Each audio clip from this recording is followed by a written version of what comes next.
Shalom, perkenalkan nama saya Bartolomeus Gaius Matui dengan NIM 231103037, Prodi Manajemen Pendidikan Kristen, mata kuliah Komunikasi Organisasi. Baik, di sini saya akan membawakan materi tentang distorsi pesan dalam komunikasi dengan dosen pengampu Minir Davis Pinontoan, MPD. Distorsi pesan dalam komunikasi.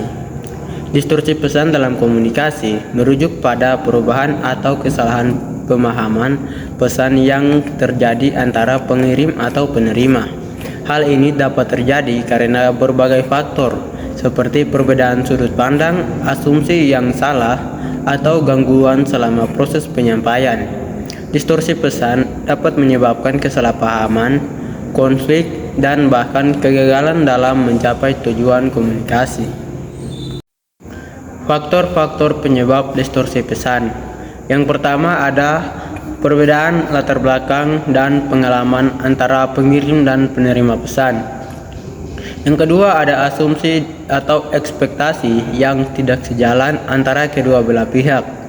Yang ketiga ada gangguan fisik seperti kebisingan atau jarak yang terlalu jauh.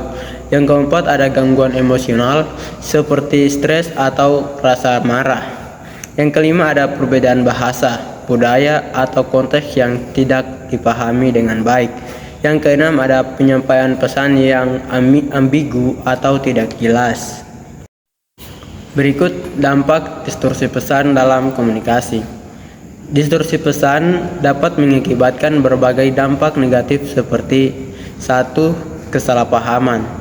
Pesan yang terdistorsi dapat menyebabkan penerima memahami pesan dengan cara yang berbeda dari yang dimaksudkan oleh pengirim, sehingga menimbulkan kesalahpahaman. Yang kedua, konflik.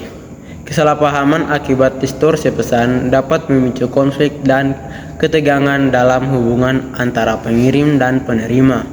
Yang ketiga ada kegagalan komunikasi. Jika distorsi pesan tidak segera diatasi, maka tujuan komunikasi tidak akan tercapai dan komunikasi akan menjadi tidak efektif. Strategi mengatasi distorsi pesan dalam komunikasi.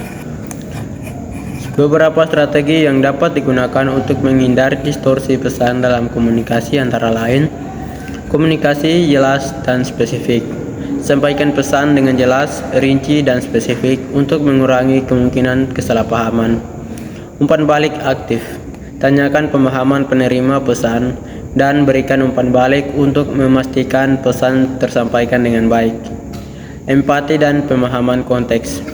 Pahami latar belakang, perspektif, dan konteks penerima pesan untuk menyampaikan pesan dengan lebih efektif. Yang terakhir, kesimpulan. Distorsi pesan dalam komunikasi dapat menimbulkan berbagai dampak negatif seperti kesalahpahaman, konflik, dan kegagalan mencapai tujuan.